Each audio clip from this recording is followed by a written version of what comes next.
Sa bawat piraso ng bigas na ating kinakain, ay siya rin katumbas ng pawis ng mga magsasaka natin. Kaya naman, sabay-sabay natin tuklasin kung paano ba anihin ang kanin na ating kinakain.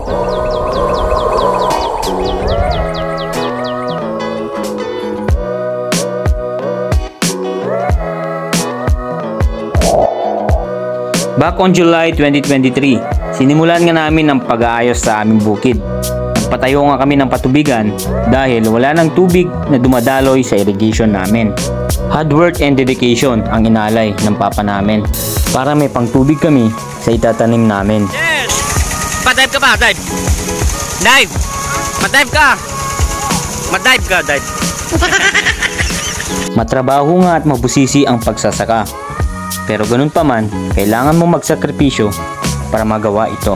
Halos dalawa lang rin kami ng papa ko ang nagtrabaho dito. Wala namang kaming ginagawa, kaya yun, ginawa naming libangan to. Una nga ay nagpatubo muna kami ng butil ng palay kasi ito ang gagamitin natin sa pagpapatanim. 45 days nga ang aming hinintay bago ito lumaki. Saka, pagkatapos nun, ay pwede na siyang itanim. Sobrang sarap nga sa feeling. Kasi yung pinaghirapan namin, finally, may tatanim na rin. Naghintay nga rin kami ng ilang buwan bago ito lumaki. Hindi nga basta-basta ang pagpapalaki. Kailangan na nga pala ng mga palay ang maintenance para lumaki ito ng maigi.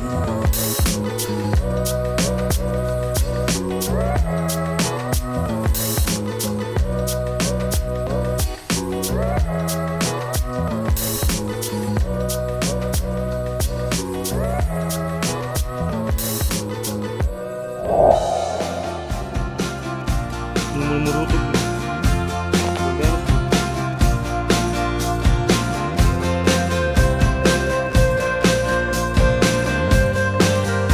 Sa tagal nga ng aming hinintay, ay tumubo na rin ang butil ng ating palay.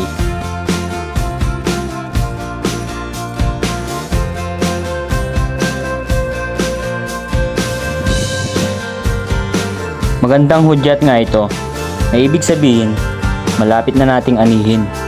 At dumating na nga ang araw na hinihintay natin. Kaya naman, isamahan niyo ako at sabay-sabay natin tuklasin kung paano anihin ang kanin na kinakain natin.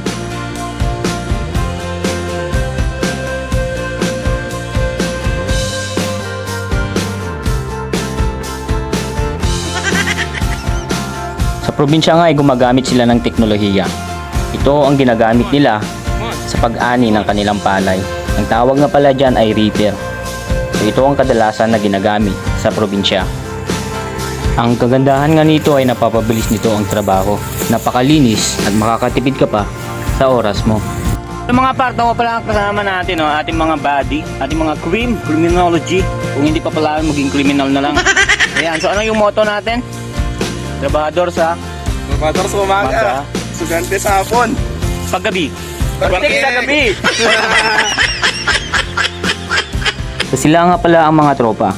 So sila nga pala ang aking kasama na magbubuhat para mabilis makarga.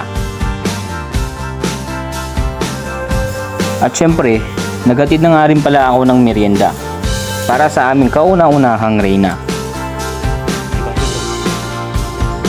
So yan pala ang aming Lola Inga. Halos 2 oras din natapos ang lahat. Tapos yun, agad na naming pinakarga. Sobrang worth it nga lahat ng mga sakripisyo at paghihirap. So talagang naniniwala ako sa kasabihan na kapag may itinanim, may aanihin.